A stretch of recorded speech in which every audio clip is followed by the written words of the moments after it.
여러분 안녕하십니까? 그동안 평안하셨습니까? 다시 만나게 되어 정말 반갑습니다. 지난주에 우리는 제7일 안식일, 즉 토요일과 주일 중에 첫째 날인 일요일에 대해서 함께 살펴보았습니다. 참으로 이 세상에는 거짓 진리가 가득 차서 무엇이 참인지 무엇이 거짓인지 구별해내기가 정말 어렵죠. 이러한 때 우리가 진리를 분별할 수 있는 방법이 무엇이라고 했습니까? 바로 성경의 말씀을 살펴보는 것입니다. 우리는 오직 성경 말씀에서만 무엇이 참 진리인지를 발견할 수 있게 되는 것이죠. 하나님께서는 이 성경을 통해 여전히 우리에게 말씀하고 계십니다. 우리가 정직하고 진실되게 성경을 살피기만 한다면 하나님께서는 우리를 정로로 인도해 주실 것입니다. 우리 모두 그렇게 참된 진리의 길로 나아가게 되기를 간절히 바랍니다. 이번 시간에는요, 제12과 예수님의 재림에 대해서 함께 살펴보도록 하겠습니다. 재림이라는 이 말의 뜻은 지난 시간에 말씀드렸던 것처럼 예수님께서 이 땅에 다시 오신다는 뜻입니다. 성경을 통틀어 가장 많이 기록된 약속 중에 하나가 바로 예수님께서 이 땅에 다시 오시겠다는 재림의 약속입니다. 그럼 예수님은 왜, 그리고 언제, 그리고 어떻게 이 땅에 다시 오시는 것일까요? 먼저 이 질문에 답을 하기 위해서는 우리가 이전에 배웠던 내용들을 다시 한번 좀 살펴보는 것이 필요할 것입니다. 원래 아담과 하와는 하나님의 품성인 사랑을 가진 존재로 창조되었습니다. 그들은 에덴 동산에서 온전히 서로를 사랑했고 또한 하나님의 사랑 안에서 진정한 행복을 누릴 수 있었죠. 하지만 그들은 사단에게 속아서 범죄하게 되었고 죄 때문에 더 이상 에덴 동산에서 살 수 없게 되었습니다. 범죄 후에 이 지구의 환경은 전혀 다른 모습으로 변했죠. 원래 지구의 날씨는 1년 내내 매우 온화한 날씨였습니다. 그러나 이제는 추위와 더위가 생겨났고 수많은 질병과 고통들이 찾아오게 되었습니다. 밭에는 가시덤불과 엉겅퀴가 나기 시작했고 땀을 흘리며 수고와 노동을 해야 먹고 살 수 있는 환경으로 바뀌게 된 것입니다. 그런데 범죄 후에 무엇보다도 인간에게 찾아온 가장 큰 저주는 바로 죽음이죠. 다시 말해 우리는 짧은 인생을 살고 죽을 수밖에 없게 된 것입니다. 원래는 우리가 영생할 수 있는 존재들이었는데 이제는 일정 기간을 살고 죽을 수밖에 없게 된 것입니다. 여러분, 왜 하나님께서는 우리의 생명을 단축시키셨을까요? 우리가 죄를 좀 범했어도 어차피 우리를 구원해 주실 것이라면 그냥 영원히 살 수 있도록 그냥 두시면 안 되셨을까요? 그런데요, 죄인이 영원히 사는 것은 결코 축복이 아닙니다. 그것은 한 개인에게도 그렇고 사회에도 그런 것입니다. 예를 한번 들어보죠. 이 세상에 죄가 시작이 되었습니다. 죄는 사단의 정신과 마음이라고 했죠. 이기적이고 교만하고 자기만 사랑하는 그런 정신 말이죠. 모든 사람들이 그런 마음으로 지금 살아가고 있는 것입니다. 그리고 그런 마음을 품으면 시간이 지나가면 지날수록 더 괴팍해지고 악해질 수밖에 없는 것입니다. 여러분 한번 생각해 보세요. 이 괴팍하고 공격적이고 자기밖에 모르는 사람들이 만년, 아니 억만 년 그런 정신으로 살아가게 되면 얼마나 포악해지고 그런 사람들이 많은 이 세상이 행복할 수 있겠습니까? 불행하겠죠. 그런데 이 사람들은 도무지 죽지 않는 것입니다. 세상은 그런 사람들로 가득 차게 되는데 와, 여러분 생각만 해도 끔찍하지 않습니까? 그런데 그런 사람들이 한 10,000년쯤 살다 보니까 관절에 무리가 생기기 시작하는 것입니다. 그래서 걷는 것이 이제 힘들어지는데 반대편도 그렇게 힘들어지고 그러다가 아파서 누워 지내는 시간이 많게 되었습니다. 혹은 사고로, 교통사고로 혹은 다른 사고로 다리를 잃은 사람들도 있을 수 있겠죠. 누워서 지내는 시간이 많아졌더니 등에 땀띠가 나고 질병이 생겼습니다. 그런데 뭐 하지 않아요? 죽지 않는 것입니다. 온몸에 욕창이 나가지고 매우 고통스럽게 살아가는데 그런데도 죽지 않는 것입니다. 여러분, 이런 삶이 행복하겠습니까? 생각만 해도 정말 끔찍하지 않습니까? 그래서 하나님께서는 우리에게 잠시 죽음을 허락하신 것입니다. 하나님께서 이 땅의 죄의 문제를 종결시키시고 인간의 마음속에 하나님에 대한 사랑과 또 서로에 대한 사랑이 회복될 때까지 인간을 잠시 무덤에서 쉬게 하시는 것입니다. 왜냐하면 죄의 문제가 끝나지 않으면 우리에게 영생을 주는 것은 그것이 매우 고통스러운 일이 될 수밖에 없기 때문입니다. 그래서 하나님께서는 성경 전체를 통해서 끊임없이 우리에게 약속을 주고 계시는 것이죠. 이 땅의 모든 죄의 문제를 종결시키고 내가 너희를 다시 하늘로 데리고 가서 영원히 행복하게 살게 하겠다고 말이죠.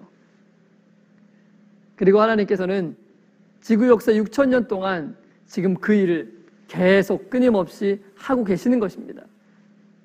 그래서 이 땅의 죄에 대한 모든 문제를 다 해결하시게 되면 이 땅에 다시 오셔서 우리를 데리고 하늘로 가시겠다고 말이죠. 수없이 성경에 그 약속을 우리에게 해주신 것입니다. 여러분들은 성경에 그 약속이 얼마나 많이 기록되어 있는지 아십니까? 어떤 분은 신약 성경에는 매 25절마다 직간접적으로 예수님께서 다시 오신다는 약속이 기록되어 있다라고 말합니다. 정말 놀랍지 않습니까? 그렇기 때문에 우리가 성경에서 가장 기대하고 가장 고대하고 가장 기다리는 사건, 그것은 바로 재림의 사건인 것입니다.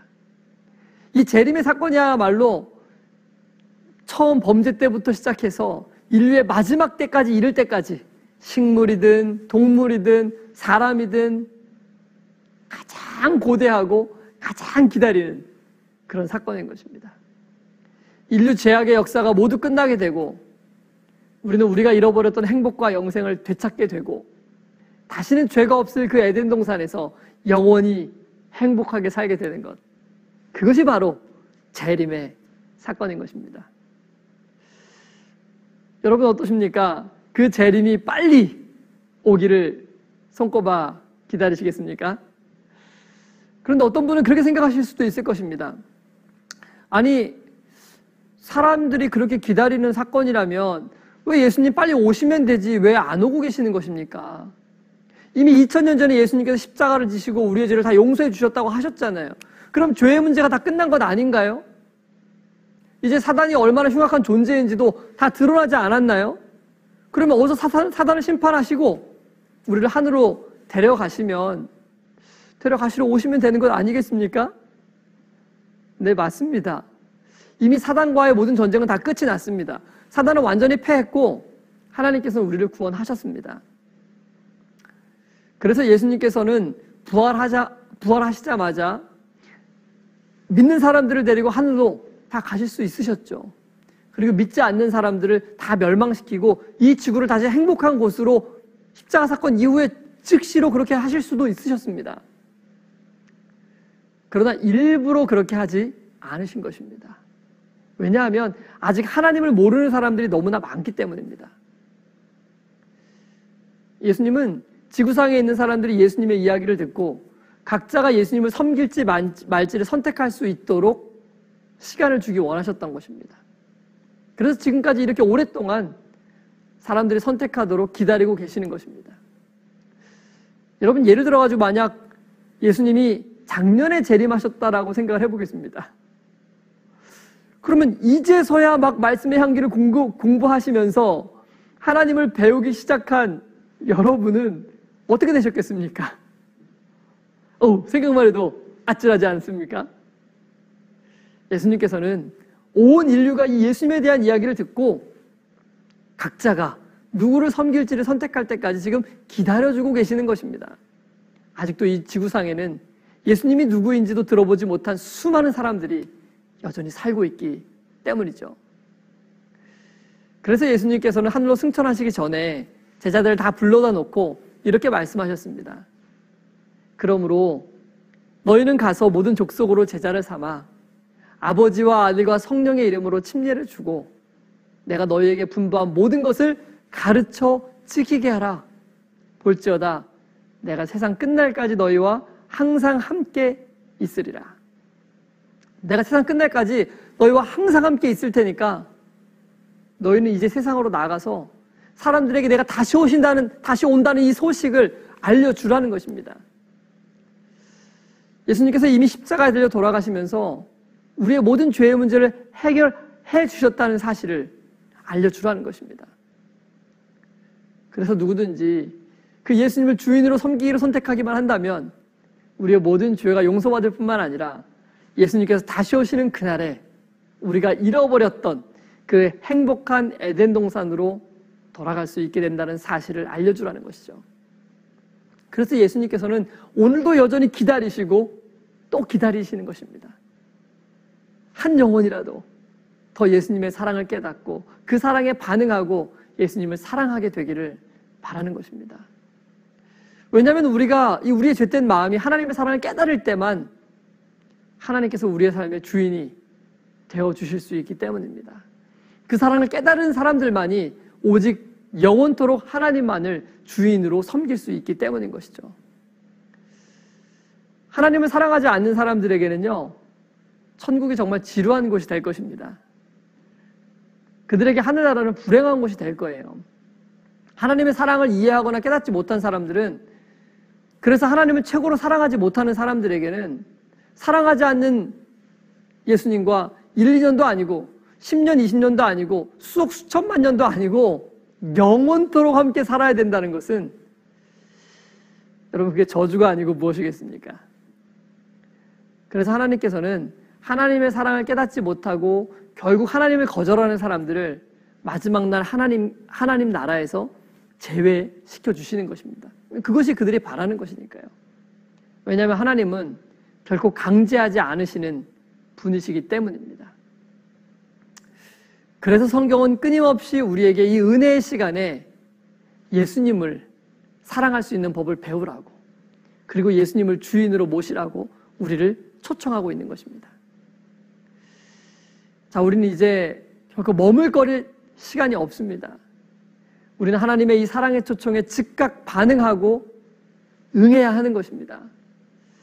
우리가 이런 초청에 미루지 말고 응해야 되는 몇 가지 중요한 이유들이 있습니다. 첫 번째는 이 초청이 영원토록 계속되지 않을 것이기 때문입니다. 두 번째, 이 초청이 언제 끝나게 될지 우리는 아무도 알지 못합니다. 그리고 세 번째, 가장 중요한 것은 우리들 중에 아무도 내일이 보장되어 있는 사람이 없기 때문인 것이죠. 여러분, 성경은 수없이 반복해서 예수님께서 곧 다시 오실 것이라고 우리에게 얘기하고 있습니다. 그 몇 구절만 한번 좀 살펴보겠습니다. 잠깐 후면 오실 이가 오시리니 지체하지 아니하시리라. 예수님께서는 절대로 지체하지 않으시고 다시 오시겠다고 말씀하셨습니다. 보라, 내가 속히 오리니 내가 줄 상이 내게 있어 각 사람에게 그가 행한 대로 갚아주리라.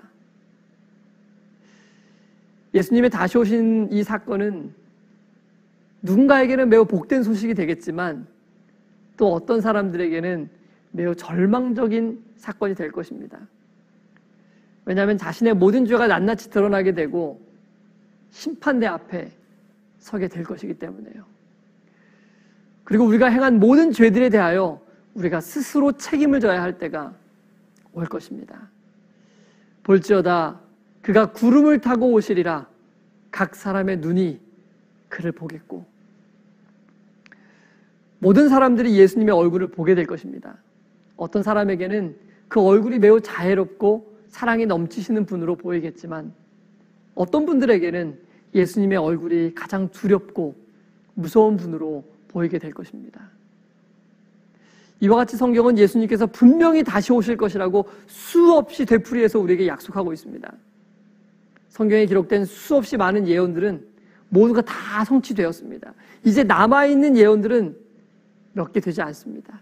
그 중에서 가장 아름답게 성취될 예언은 바로 예수님께서 우리를 데리러 이 땅에 다시 오시겠다는 재림의 약속입니다.